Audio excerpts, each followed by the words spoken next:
Can you tell me how to get to London from here, please? You're in London. I'm in London. You're in London already. Here. Yes. Quite central, actually. I thought this city was called Westminster. True. How do you get there from here? From here? Yeah. You are in London. But in the City of London or Greater London itself? This is what? City of Westminster, which is a city. But it's classed as a city. Actually, is it? Oh, I don't know. City of Westminster in London. So the city's in the city? I guess so. So what's the City of London? I don't know, because I'm actually from Yorkshire. What about the London that's called City of London. Well, that's based around near the Tower of London kind of way, the old Square Mile. But why is that called the City? Pass. Oranges and lemons, ring the bells of St. Clement.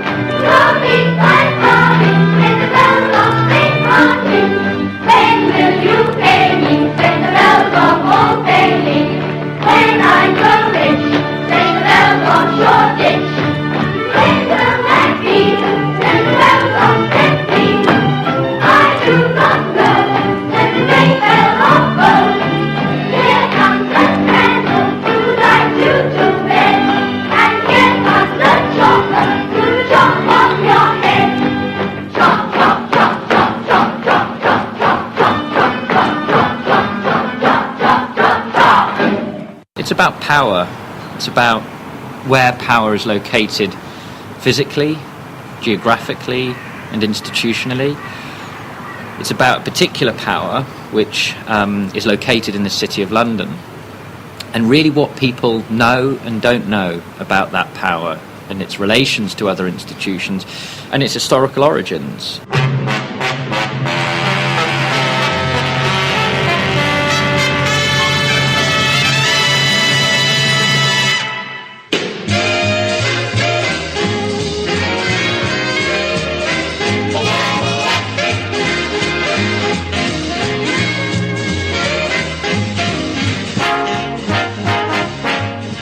Lots of people I've spoken to, lots of people in academia, in journalism, in London itself, citizens of London, have heard of the City of London. We hear about it on BBC news reports, in the newspapers. We know of this thing, this square mile, and that it's somehow related to finance and banks and so on.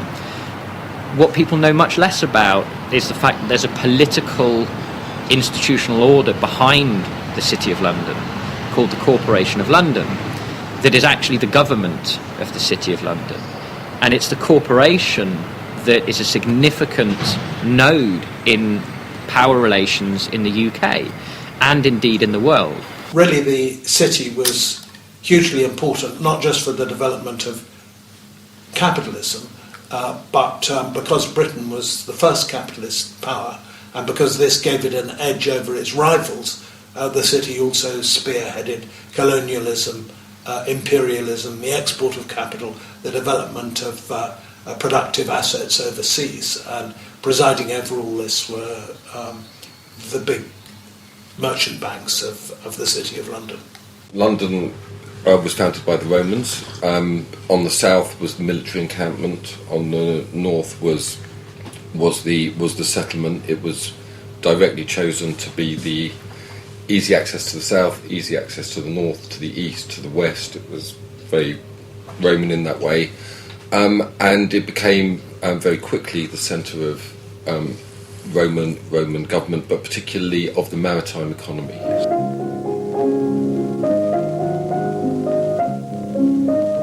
Seesaw, Sacre Dame, this is the way to London town.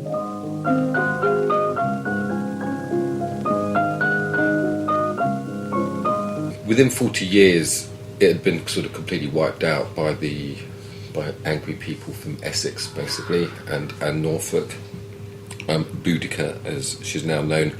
And then they built the biggest city wall in Europe, a huge one, and with all the sentries facing outwards. So London's always been separated from the rest of the country.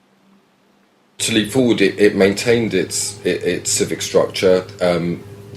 Very strangely, the Anglo-Saxon takeover kind of merged with the Roman. It continued as a port. They developed certain distinctive practices. The hustings, democratic hustings, were invented in the city.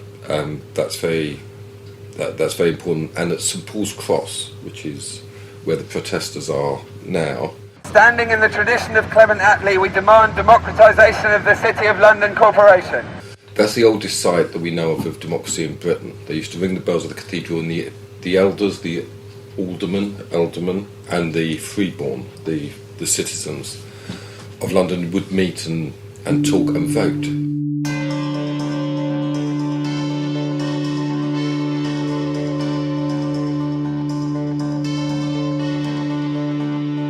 The guilds, the livery companies, the ward clubs, the rich networks of association that make up the constitution of the City of London Corporation, these have all basically been taken over by the financial interests, by bankers, insurers, traders, and have been co-opted to promote the interests of financial capital.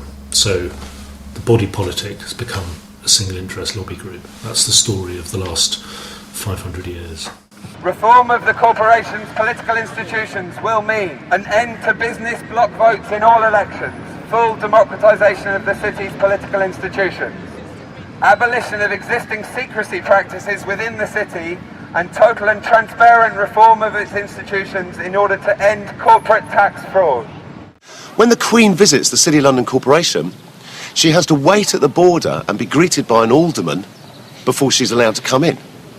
When she has meetings with the City of London Corporation, she can't sit higher than them. So we started to learn these, these are kind of little bite-sized things that intrigued us. But then obviously once we looked into the way the City of London Corporation operates, or how untransparent it is and how undemocratic it is, then we started to raise awareness about how, this is an organisation that should be looked at more deeply. So our response to their demand for us to leave was to send them a response. A counter-response, a counter-demand, as it were. And it was very simple. We said that we would like to see your cash register records, your cash records since 2008, your history of lobbying, which remains secret. And we also want you to be open to the Freedom of Information Act. It was quite interesting. The way they had to move from Paternoster Square to the steps of St Paul's actually provoked a different kind of debate, which in some ways was more difficult and more nuanced than it might have been had they just been sitting outside the stock exchange. Certainly, because I think that one of those narratives is the idea of the church and its relation to capitalism and relation to modernity, and it's a story that doesn't really get told. And also because one of the things that's happened with the kind of financialisation of London as a whole city is the privatisation of public space. It was absolutely symbolic of what had been happening in the city, that ordinary people were no longer given ordinary access to Paternoster Square during that whole period. It wasn't just that Occupy was thrown out, but the space then became protected, privatised space.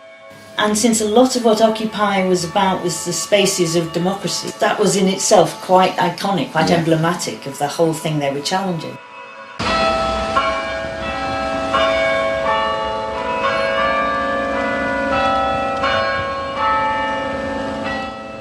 So London grew hugely in size, but it grew in size as a population, not as a civic institution. So you had the City of London, which was strictly a square mile, and you had the development of very serious settlements around, most important of which at that time were Westminster, Southwark, Whitechapel to the east, and Holborn off Finsbury to the north. And thus begun an attempt, which happened in all other European cities, to extend the city's authority to the new population. Now, very interestingly, the city always refused to extend. So what you had with the William the Conqueror and the recognition, which was verified in a number of charters since, was a recognition of the autonomy of the city. The city was part of the ancient constitution. There was the monarchy, there was Parliament, there was the city, and there was the church.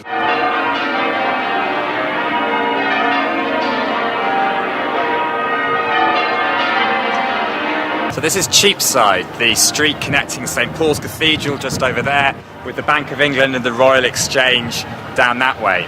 It was the historic heart of medieval London, the Oxford Street of its day, where merchants would bring goods from right around the surrounding countryside, and even more exotic products they would wheel up from the docks to the street stalls along here.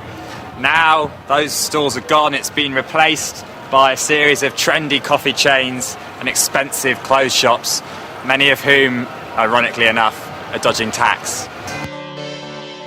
There won't be much of the traditional nativity narrative at the midnight mass sermon in St Thomas's, Hackney.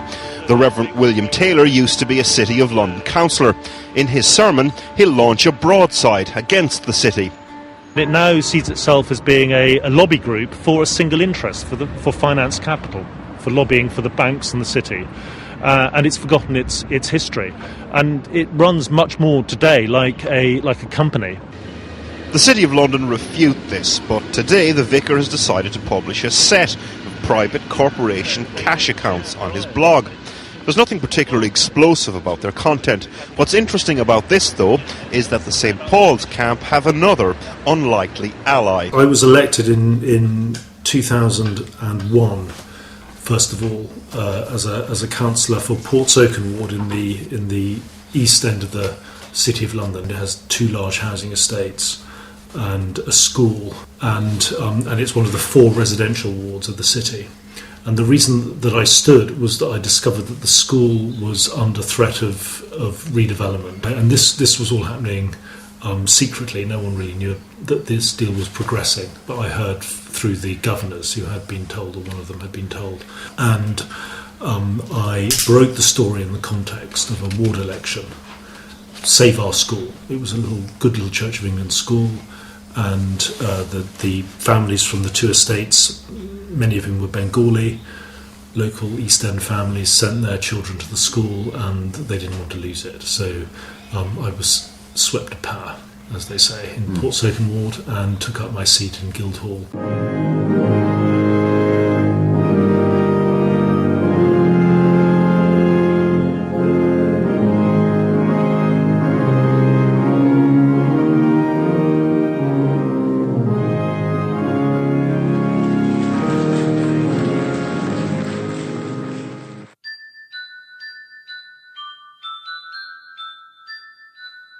When will you pay me, say the bells of Old Bailey? When I grow rich, say the bells of Shoreditch. When will that be, say the bells of Stepney? I do not know, say the great bells of Bow. And it's Bow, St Mary le Bow Church, which is behind us now. Famous not only for its appearance in Oranges and Lemons, but also because it was the bells of Bow Church which called Dick Whittington, the most famous mayor of London in its history, 3 times to come back to London to make his fortune in the city where the streets were paved with gold.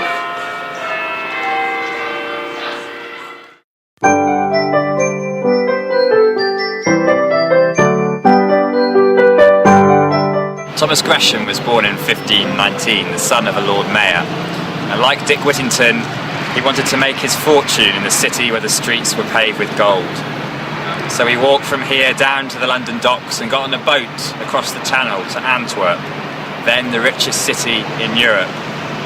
And when he was in Antwerp, he saw a new kind of economy, based on credit, based on the imperial plunder of the New World, where young men like himself were beginning to describe themselves as capitalists. And in 1565, he returned to England and created the Royal Exchange, which stood on the site just behind us now. The current building is a replacement which was built after the Great Fire of London. But it isn't an exchange anymore. It's now a shopping centre where wealthy individuals who work in the city can come to spend their money on extravagant luxury products from all around the world.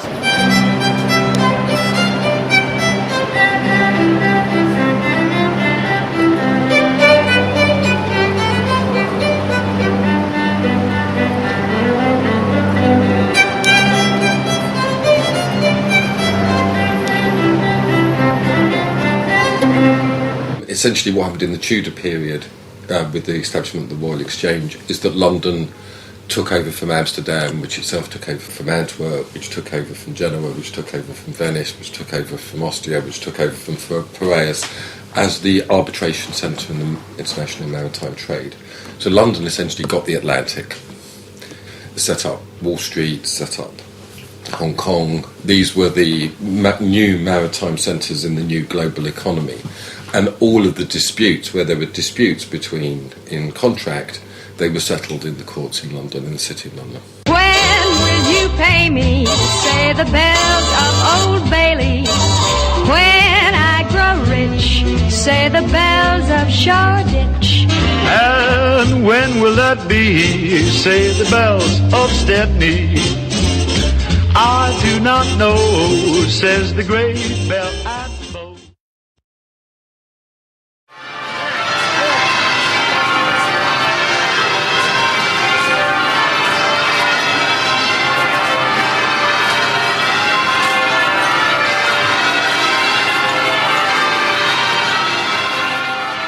So, if you're a Beadle, does that mean that you actually live in the city? I don't. I mean, that was the official title then. Yeah. Now, obviously, things have laxed, as they have, including the title. So we don't now carry a codgel, we carry a mace, which is a ceremonial mace. Right.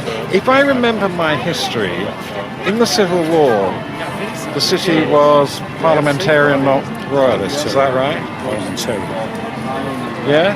Do you know much about that episode? No. The City of London was, as I think it was Edward Hyde, Charles I's advisor, the later Earl of Clarendon, says it was the head and fountain of the rebellion, and all the royalists believed this, and they weren't wrong. Real big resistance, very strong support for Parliament. Attempt to arrest Cromwell in the city was the trigger for the Civil War. Very strong support for Parliament. They won that, and then when Parliament turned a bit restive, they brokered the William and Mary coming down. So by 1688, with the Glorious Revolution, the city is completely secure in its position within the polity. It has all its rights, assets, hereditament in this place in perpetuity forever. It's a very, very big win for the city. So your family must have a long association with the My city? dad's been in the city since the late 60s. And he was a Beadle for 40 odd years for Lime Street. Right. And I've taken over from there.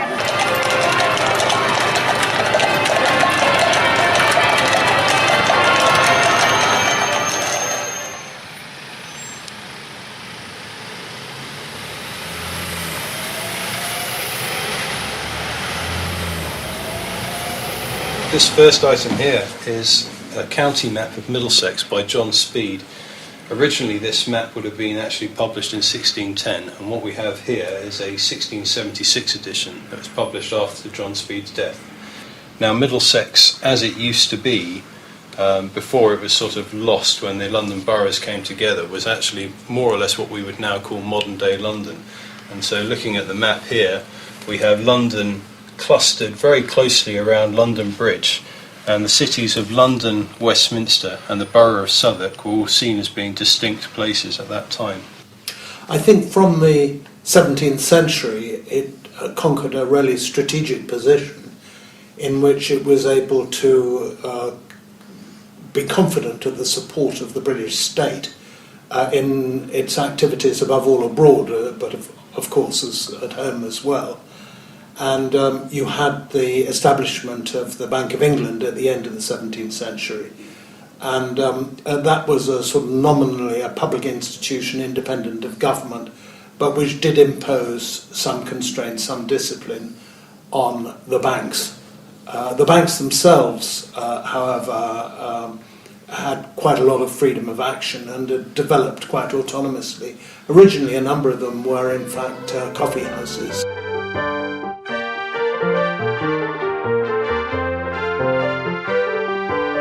For this city is a mart, a bartering place, a rendezvous where thousands trade in the things they seldom see, where deals are made at a casual meeting, by the nod of a head or a penciled note, where the nearness of office to market means money in the rush of business life.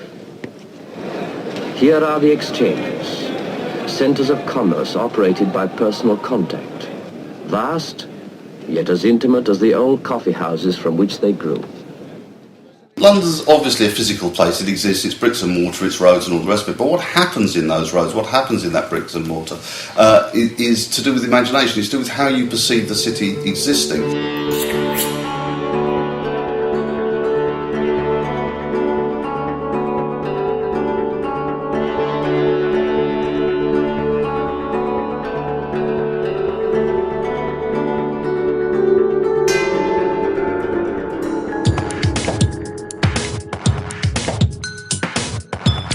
Unreal city, under the brown fog of a winter dawn, a crowd flowed over London Bridge.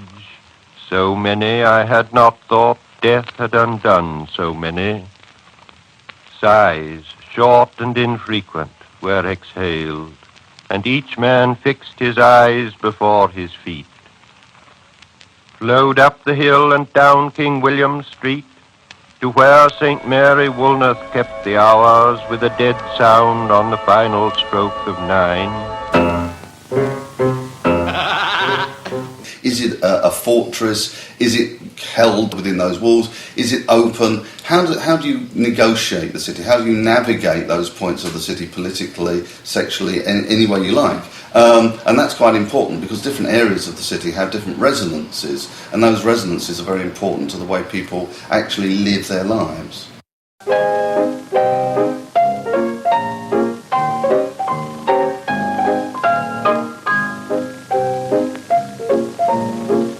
I have to say those resonances change over time, of course. So obviously in the 19th century, the Dickensian London, as it were, is quite different from, say, the very rowdy 18th century London or the even rowdier 17th century London. And of course, if you went to, say, Temple Bar, you'd see the heads and limbs and bits and pieces of rebels on pikes. There's the Peasants' Revolt, the Levellers in the 17th century, the whole English Revolution.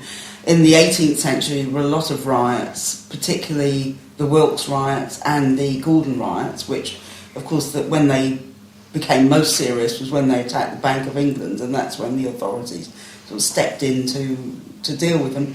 Of course, that will remind you of the political power of the king. It will remind you of the consequences of rebellion.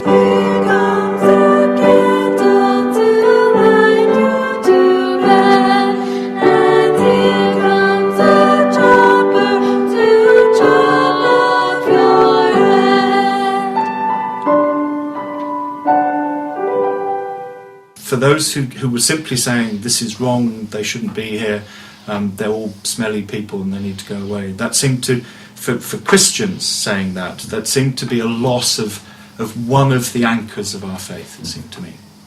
This is what you referred to as a holy mass. Yes, indeed. Indeed. I mean, this week we're Holy Week. We're contemplating Jesus' passion, death, and resurrection. And here's a man who was crucified as a revolutionary next to two other revolutionaries.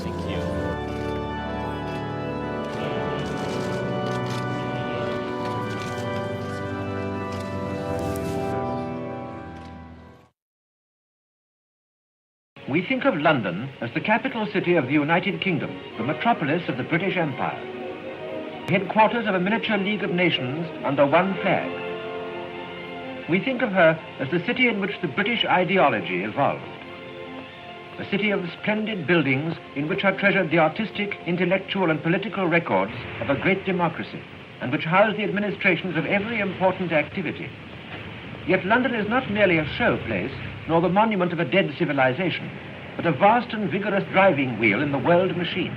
The bankers and businessmen more generally, and capitalist interests, acquired confidence in the political structure because they could control it, or they had a veto power. They had control of taxation. They had control of the money coming into the government.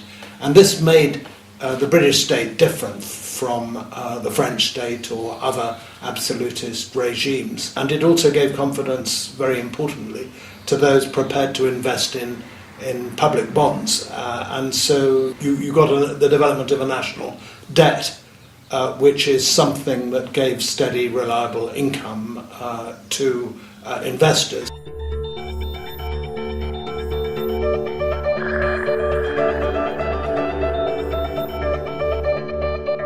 it was also something that allowed the government in emergencies to raise really huge sums of money and above all to fight wars. That was the largest item in any 18th century budget, was the military side of things, the navy and the armed forces.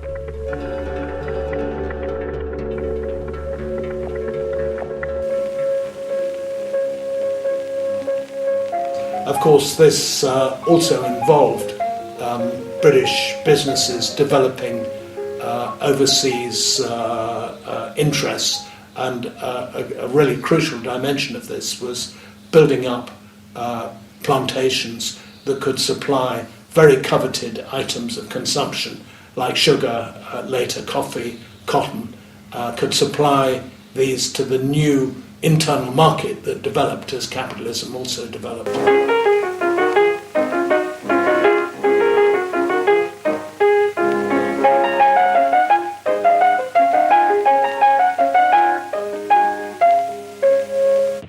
860,000 tons of fruit and vegetables a year from Australia, Tasmania, New Zealand, South America, Africa, Europe, Canada, West Indies.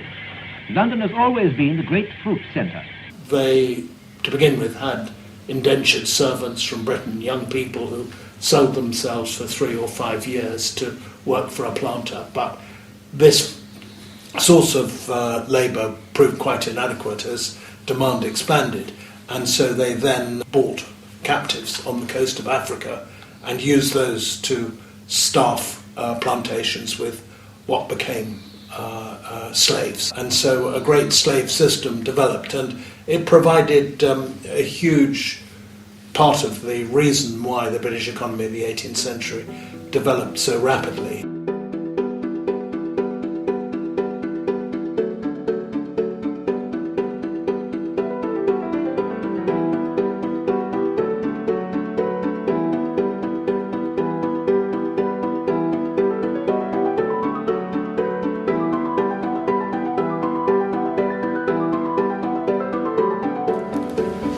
Here we have a nice little Georgian plan of London. This particular map was done in 1806 by a guy called Stratford. It's a classic little map of London, really. It really only focuses on what was there at that time. In 1809, this place looked very different, but there was a young businessman who came here to make his fortune, a young man called Nathan Rothschild. He became very rich during the course of the Napoleonic Wars, and afterwards became even richer by gambling on government bonds and making millions for himself. His family, the Rothschild banking dynasty, became one of the most powerful banks in the world during the 19th century. And the international price of gold is fixed twice a day here in London, which more or less sets the gold price for the entire world. And for 200 years until 2004, that price fixing happened right here in the Rothschild's headquarters in St Swithin's Court, where 5 different banks would come together to decide what the price of gold should be. There's not huge amounts to say about this particular map. It's just a very nice example of an 1843 map of London. Essentially what we're seeing here is just the creeping expansion of London, but we're also seeing the train lines starting to creep into London here. We've got them coming in on every side. The beginning of sort of high-speed travel, or relatively high-speed travel, and people being able to access the city quickly from other parts of the country.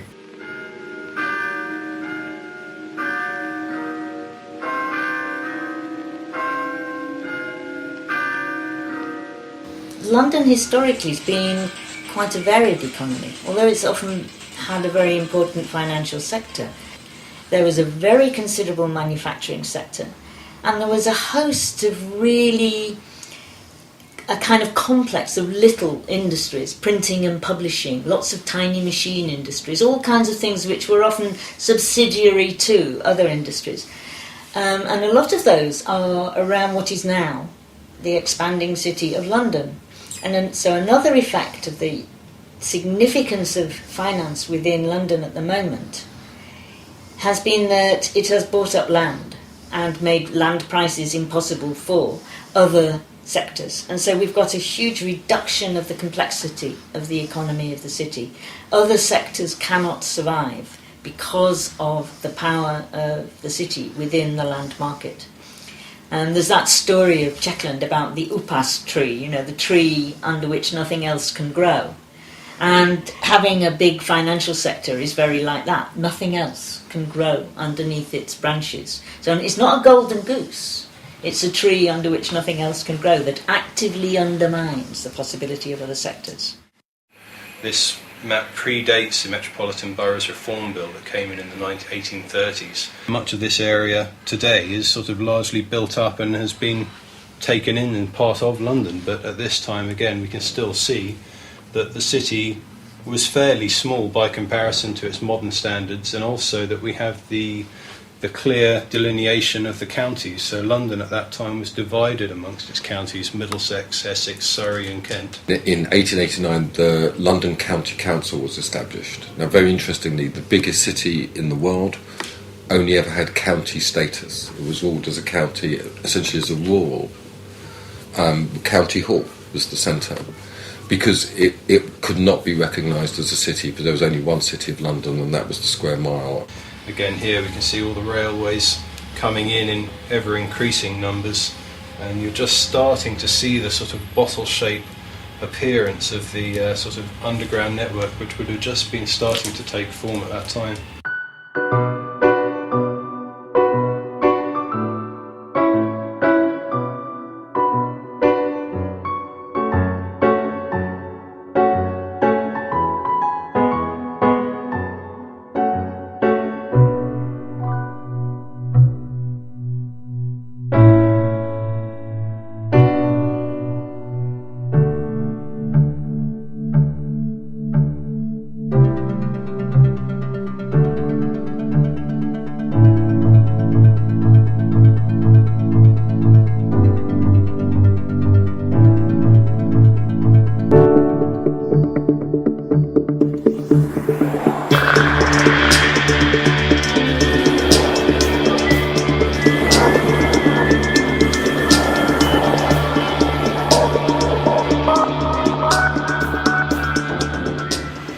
London's a migrant city, it always has been. After the Romans, the Saxons, the Jutes, after them the Normans. Africans arrived here in the 16th century, as did the Romani. Indians were brought here by the East India Company. London's also always been a city of refuge. Huguenots, fleeing oppression in France in the 17th century, settled here, as did East European Jews 2 centuries later, fleeing the pogroms in Eastern Europe.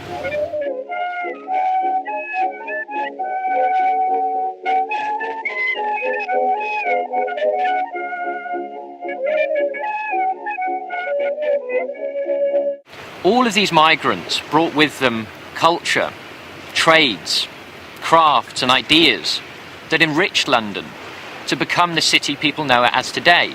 A vibrant, multicultural city, diverse in its populations. Yet the city itself has remained a monoculture built around the interests of finance capital and those who are in charge of that economic system. London has become cosmopolitan at all levels of society.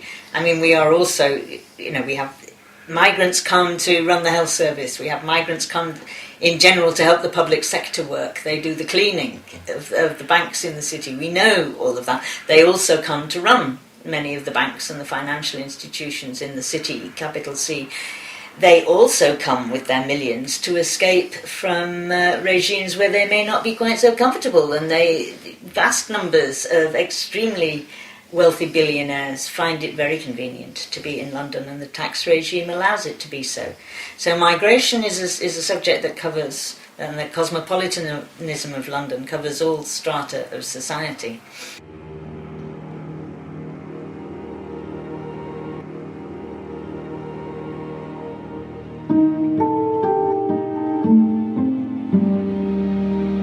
Some of the poorest boroughs are on our doorstep.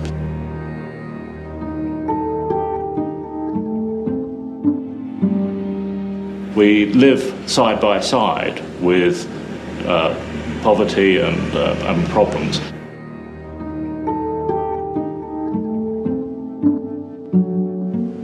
So I do think that the city does have a social responsibility to go and try and help those boroughs with the talents that we have in the square mile. What I do have a problem with is the way in which the city treats Tower Hamlets as a bit of a rubbish bin. When the day's over, they can come and have their fun here, get drunk, go to a lap dancing club, and then misbehave on our streets. And that juxtaposition and that lack of respect for this area of London, which I suspect they would not have for the places in which they live, I find that galling and significant. That I think that does suggest that clear divide. So there is a lot to be done. Overthrow capitalism is one of them, but in the meantime, it is about ensuring that there is a better understanding of the difference between the world of banking and the world that is just beyond their borders, which is seen as a pleasure zone for them. It's like the border between Mexico and the United States, the border around the City of London in relation to the East End. Absolutely catastrophic. And the position of the city within London over the last 30 years has been, I think, really problematical for the metropolitan area as a whole. I mean, it's massively increased inequality because of the high levels of income, which have put up prices which the poor can't pay, so their relative income goes down. So you have this increasingly unequal city, which is always proclaimed as the most successful city in the country. London and the South East are the richest city and region within the country, but they are also the most unequal.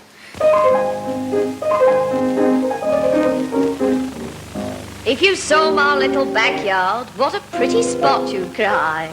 It's a picture on a sunny summer day, with the turnip tops and cabbages, what people doesn't buy. I makes it on a Sunday look all gay. The neighbours thinks I grows 'em, and you'd fancy you're in Kent, or at Epsom, if you gaze into the mews. It's a wonder as the landlord doesn't want to raise the rent, because we've got such knobby distant views. Oh, it really is a very pretty garden, and Chinkford to the eastward could be seen. With a ladder and some glasses, you could see to Hackney Marshes, if it wasn't for the asses in between.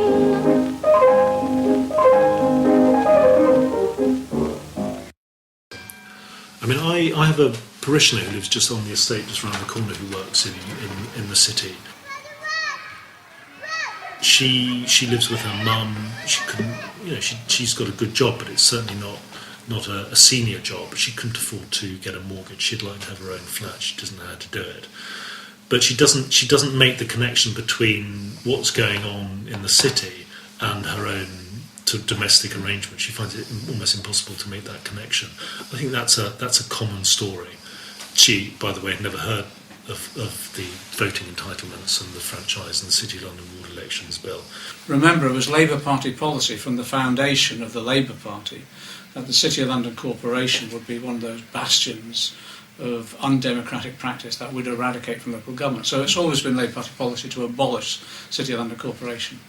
And I can remember doing speeches in the 1980s saying, when we get into government, this absolute aberration will go. And then during the 1990s, when Blair took over, the policy changed. And the policy changed from abolition to reform, unspecified reform. I looked at the City of London Corporation to work out what was going on. I mean, I was interested in it, almost as an anthropologist or as a explorer going into some strange and terrifying territory. And I discovered that the City Corporation was at that moment promoting a private bill in Parliament to change the way the vote works. Then when we came into government in 1997, the reform that Blair allowed the City of London Corporation to put through in its ward elections bill was not democratic reform, it was purely and simply extending the votes to more businesses. So I worked on developing an argument against it with Maurice Glassman, and we took a petition to the House of Lords. They invented a new franchise, voting franchise, which was based on the size of the workforce. So if you had 5 workers, you got 1 vote, 10 workers, you had 2 votes, and so on. And this was to give the new big financial institutions, Goldman Sachs, Bank of Shanghai, Moscow Bank, a vote in the governance of the city. So it was based on the size of the workforce, but the workforce itself had no vote. You work in the City of London? Yes. You do. What sort of sector do you work in? What's your area of work? I do IT for an asset management firm. Okay. Is that a UK firm or is it a... Yep, UK. Firm? Okay. And do you know who your firm votes for? No. I didn't even know they did vote. You work for a big international bank or... Okay. Japanese. A Japanese bank? Yes. I see. In what capacity? We're PAs. PAs. Okay. And do you know who your bank voted for in the last election? No. I work in finance, namely credit derivatives and fixed income. I see. Yeah. And is that a UK-based company? Or? It is, yes. Yes, it is, yeah. And can you tell me who your company voted for in the last election? Who my company voted for in the last election in terms of... The elections for the Corporation of London.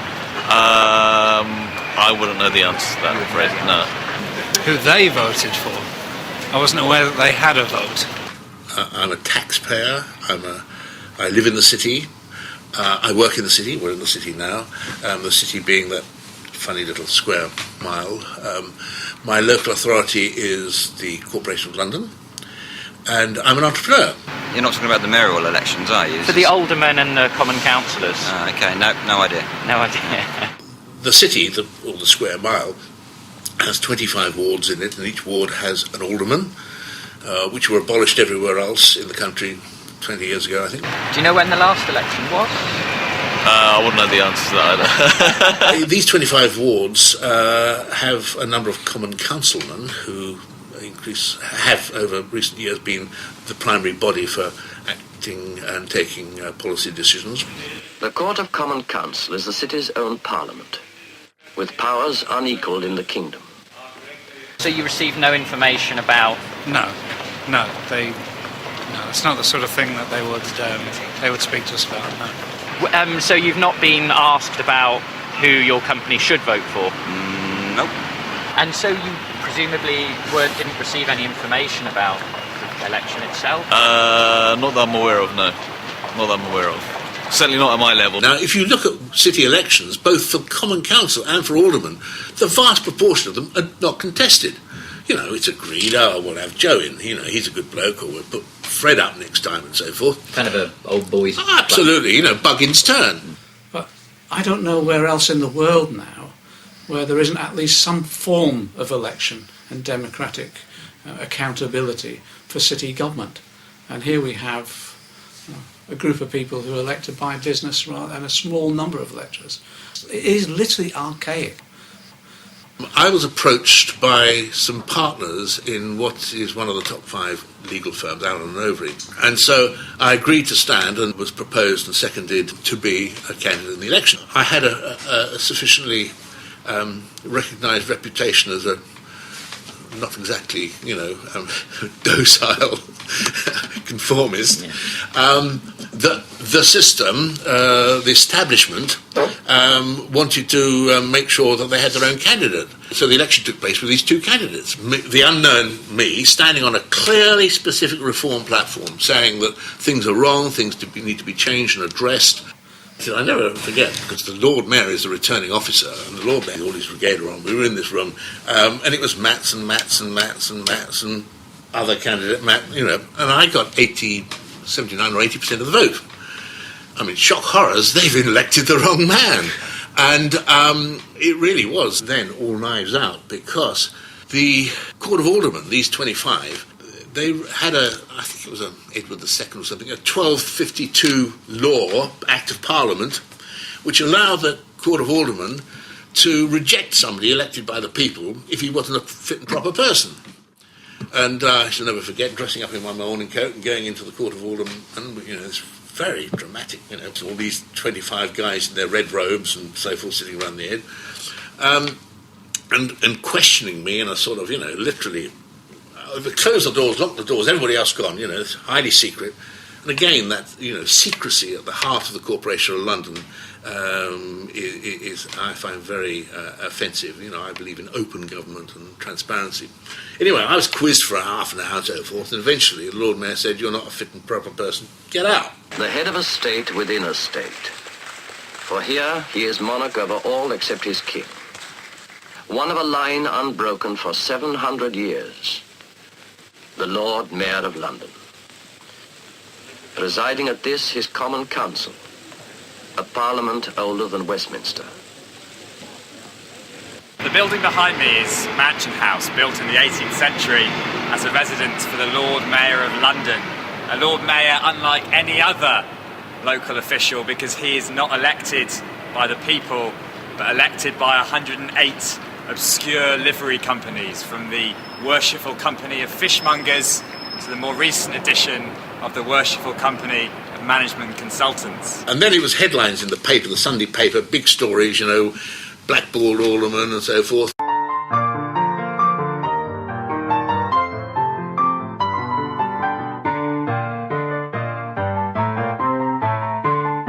In order to stand as a candidate in the City of London Corporation, in order to be a councillor, you have to be a freeman of the city. It's part of the ancient constitution of the city. And so I got, and to be a freeman, when I stood, you had to get 2 liverymen, freemen, or councillors or aldermen to propose and second you. So I got 2 particular individuals that I knew vaguely to do that. At the ceremony, which I became a freeman, and which the clerk to the Chamberlain's Court shakes your hand and says, "I give you joy." That's the invitation or the offering that accompanies the freedom of the city. And to greet you, my Lord Cunningham, as a citizen and fishmonger of London. I asked him 1 or 2 questions about this relationship between the medieval constitution of the city, representing these ancient guilds and ward clubs and networks of association, and the fact that the City of London Corporation has become a lobbyist for international global capitalism. I said I didn't understand it. Could he explain the relationship of the one to the other? All this face-to-face interaction and these livery companies are ways in which people get together and in socially acceptable ways engage in insider dealing. I mean, according to the FSA, there's good evidence that about, maybe you want this on camera. I'm running. According to the FSA, about 1/3 of all major events, that is, takeovers or major announcements of company strategy, seem to be anticipated by the market. You can see that there are share dealings, people buying or selling shares, which reflect the profits that are just about to be announced. And he was upset by my line of questioning. He felt that it was disrespectful. And then I was invited him to explain my behaviour in the Chamberlain's Court. And then the seconder wrote to the bishop and asked him to investigate my rudeness on this occasion. And he wrote a letter to the Bishop of London, he wrote a letter to me. And he said that, and I quote, "the tremendous amount of good which institutions I appear to despise, those associated with the City of London, do for the university I worked at and for churches in the Square Mile." And he said that my behaviour put such support into jeopardy, which, sounded like a threat. I don't know.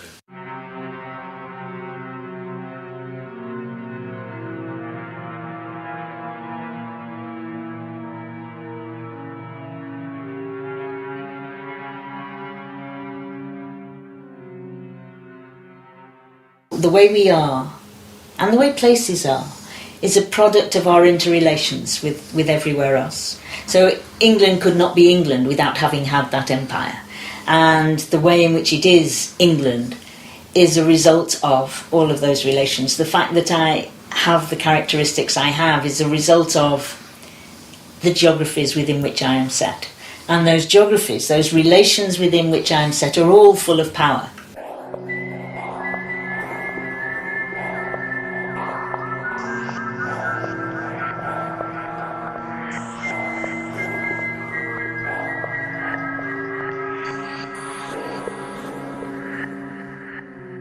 And there's different kinds of power. I mean, there's emotional power, there's authoritarianism, there's economic subjugation and domination.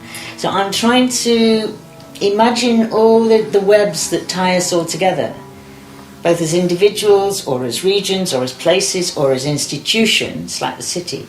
Imagine the relations of power that they engage through with other things and other parts of the world and other peoples.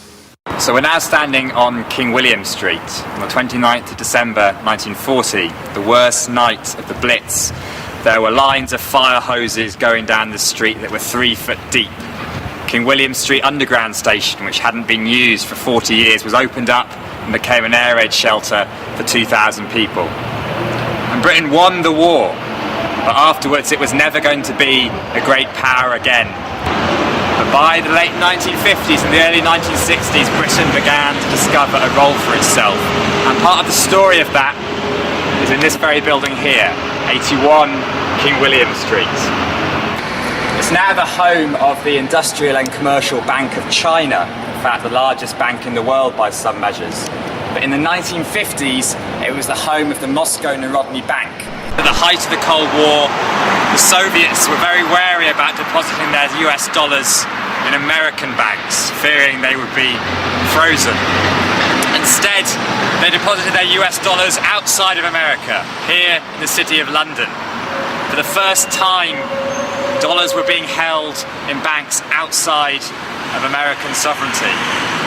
This was the emergence of a new phenomenon. By 1997, nearly 90% of all international loans were being made through the so-called euro market. And the advantages of that for banks, for businesses, was that this market was completely unregulated. It existed in the shadows, outside of normal democratic control. It helped banks to avoid tax, it helped them to escape regulations, and arguably it led to the financial crisis which we saw in 2008.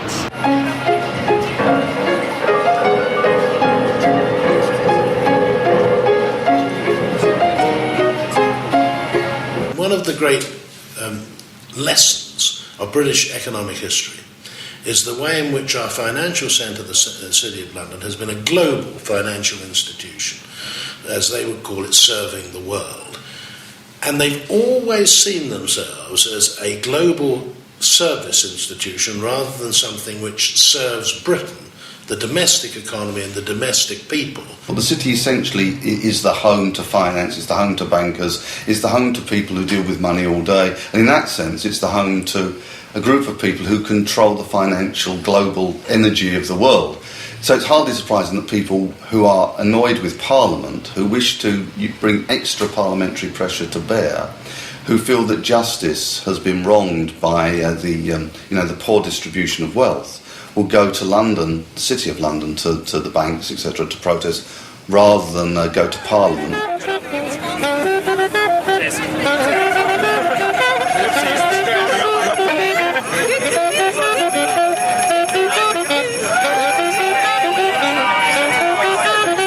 If you're going to have a demonstration in Britain, this is the place to do it. The heart of the beast, the heart of the monster.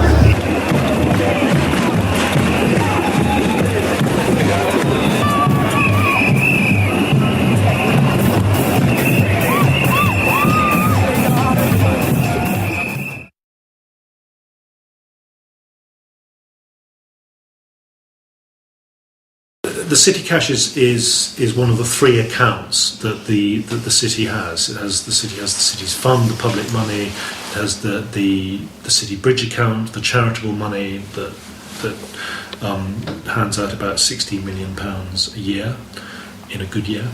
And then it has the city's cash, which is its private money. You know, if you've had a pension fund that's been running for nigh on 10 centuries, you know, it's worth a bob or two at the end of it. We have no idea what the city's assets are, because as an ancient city that's never been in debt, it's never had to declare its assets. So we know that there's 3 accounts: city cash, the Bridge House estate, the city fund.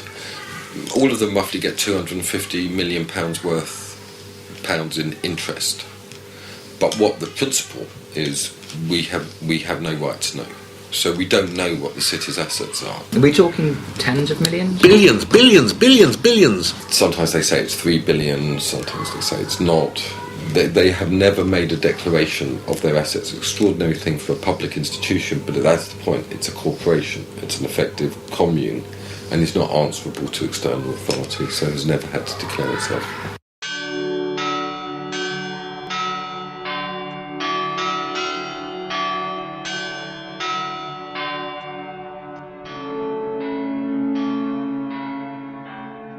Some of it goes towards maintaining Epping Forest and Hampstead Heath, but I would say about between 12 and 20 million pounds of it goes towards the lobbying role of the city. So, and I would include in that the money that's spent on the mayoralty, on the Lord Mayor and his foreign visits, the money spent on banqueting and the kind of networks and associations and activities involved with that, and also the money spent on economic development, so paying consultants and think tanks and individuals to produce publications to support the case that the city is trying to make, as well as paying for offices in Brussels and in Beijing.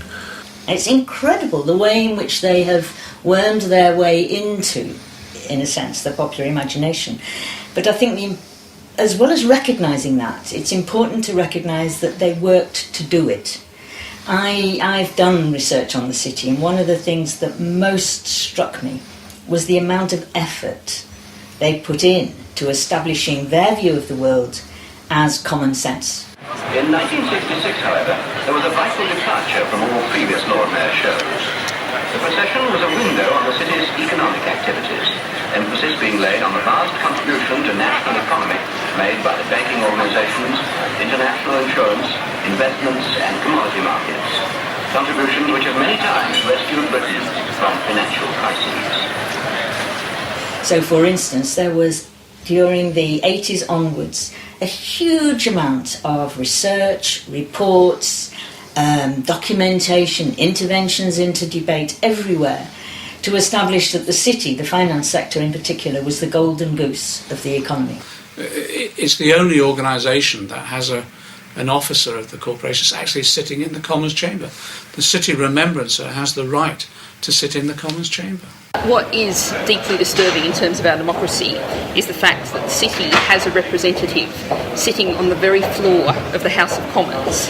He's called the Remembrancer, and he dates back many centuries to a long ago historical accident. But the really important thing is that he's there on the floor of the House of Commons, so he's able to, as debate goes on, wander around and whisper in MPs' ears. And probably even more importantly, is he's able to see every piece of legislation that comes out as it's being drafted. He can comment on it and influence it. And indeed, if you look at the statute books, it's interestingly down the centuries, because every piece of Parliament, every piece of legislation that came before Parliament, there was a city standing on the side saying, oh, hang on, we want to have a look at that and see how it impacts us. Almost every piece of legislation on the statute books since Magna Carta probably mentions the Corporation of London, because it says, with the exception of the Corporation of London, or with respect to the Corporation of London, special provisions, you know. And when you think about the fact that the Mayor, Lord Mayor of London, says that his role is to represent and promote the financial industries, then you can start to see what an incredibly pernicious and unbalancing effect that can have on Britain. Because manufacturing industries don't have a representative wandering around whispering in MPs' ears on the floor in that way. Our nurses don't have that. Our retired people don't have that. And if you look at the way the whole British economy has become horribly imbalanced in favour of the financial industries in recent years, then you can start to see one of the mechanisms by which that's happened. It's like a state within a state. It has immense lobbying power over the British government, but it sees its interest as essentially global. It sees its rationale as global, and by the way, it sees its profits as global profits. Now, that's okay, in a sense, if this global approach and the British economy are in tandem, but they're not.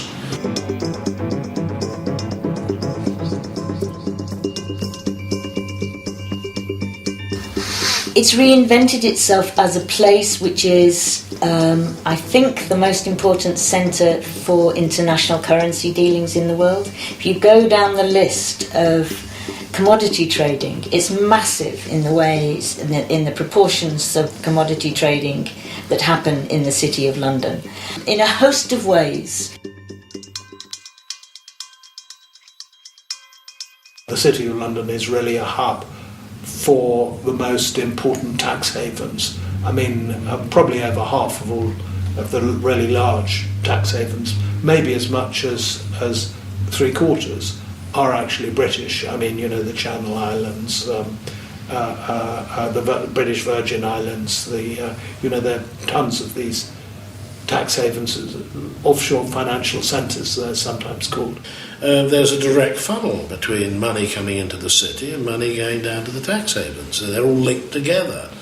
The basic proposition being that financial services are more competitive if the lower taxes you levy upon them. And in order for London to remain, and its tax havens around the world, to remain competitive, they need to have a low tax environment. They play an important role in the growth of an unregulated dimension to the whole banking system that is actually larger in terms of the assets involved than the formal banking system itself.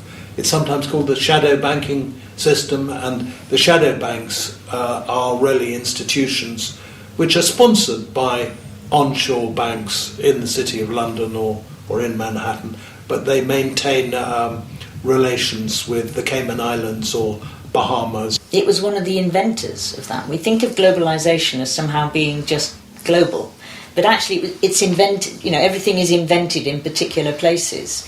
And neoliberalism and globalisation were quite significantly invented in London. We're down by between 3 and 4.5% generally across these markets. We're down over 16%. Dow at the same time has fallen about 18%. The stock market is now down 21%. Because we're now down 43%. What started in America last year has now spread to every part of the world. We're down 9% today. The Xetra DAX over in Frankfurt is down by 9%. The Paris market down by 9%. Austria, which was briefly suspended earlier on in the day, is down by nearly 11%. If you think what's happened over the last 3 decades in this country, we're now facing an economic crisis as a result of finance capital, not just its mistakes, but its ability to exploit our economy, building up huge debts, making massive profits, and as a result of that brought about a crisis in our economy. Those policies that enabled the city to do that started in the 1980s when Thatcher was in power, because of the city's influence on Thatcher, and the Big Bang during the 1980s, which completely deregulated the city, as well as introducing new technology to enable it to speculate even faster and further. That built up through the period of New Labour as well, where most of our economic policy was based upon allowing the city to be deregulated and get its way, make vast profits, Mandelson comfortable with the filthy rich, and most of them were in the City of London Corporation. That exerted the power to enable them to speculate and profit here.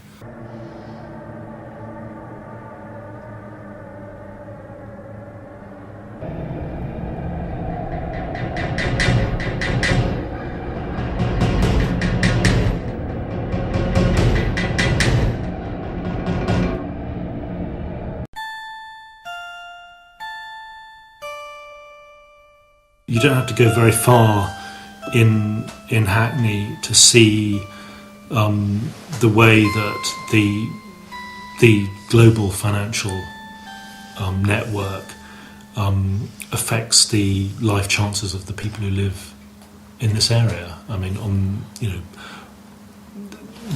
our economy is geared towards the service industry, and the kind of jobs available for young people coming out of school at the moment are very limited, and not very skilled. They're pretty low grade jobs because our economy is dominated by the financial services, and obviously that generates a degree of superficial prosperity and a desire for stuff. People want stuff. They want the right brands of clothes. They want the right kinds of hardware, computers, telephones, what have you.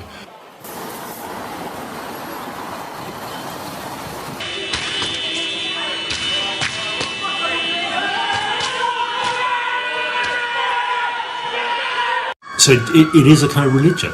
The City of London Corporation promotes a kind of religion around commodification, and it makes it very hard for people because they get into debt in trying to achieve these illusory goods. It makes it very hard for them to find the time and the energy and the resources to spend time with their families, work on local community issues, care about their neighbours, develop those kind of community relations that I believe, as a vicar, promote health and happiness. I think capitalism has taken on a new form in the last 20-30 years. The whole international sense, global sense of capitalism is not either what was being proposed by Adam Smith nor that was being opposed by Karl Marx. It is a new phenomenon, and I think that we have not yet found proper ways of expressing our opposition to that. That those of us who were opposed to capitalism in the past, those of us who were then committed to a thoroughgoing socialism, have not yet found the language and the forms of organisation that properly address this global capitalism. And in many ways we see attempting to hold on to the older forms of resistance no longer work, and I think that's why Occupy was a very good thing.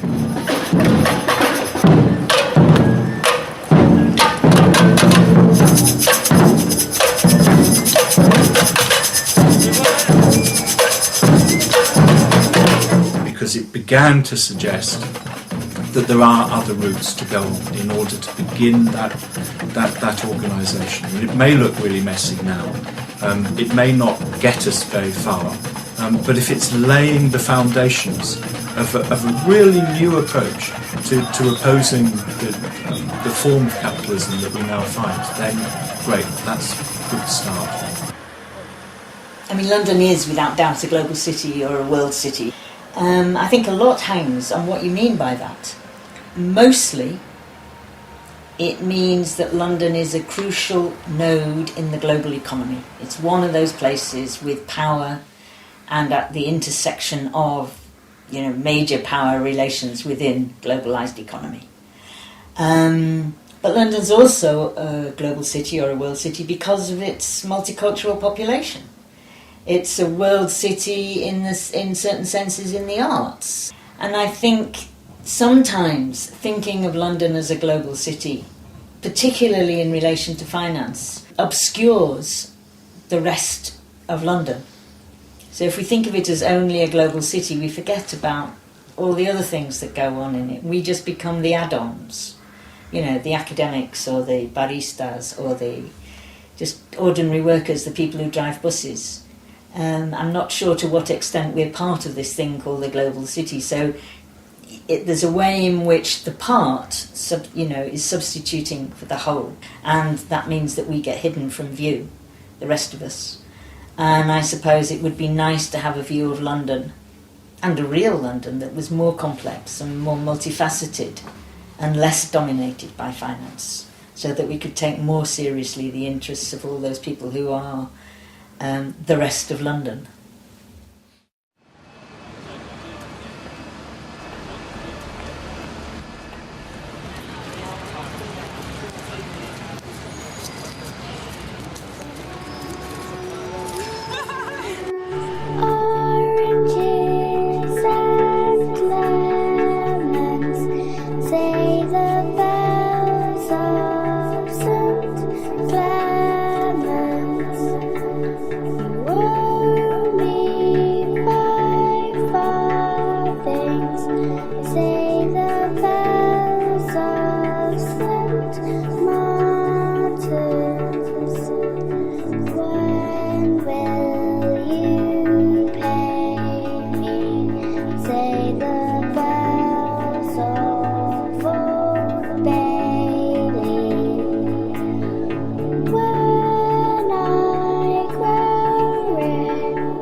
Say the bells of Shoreditch.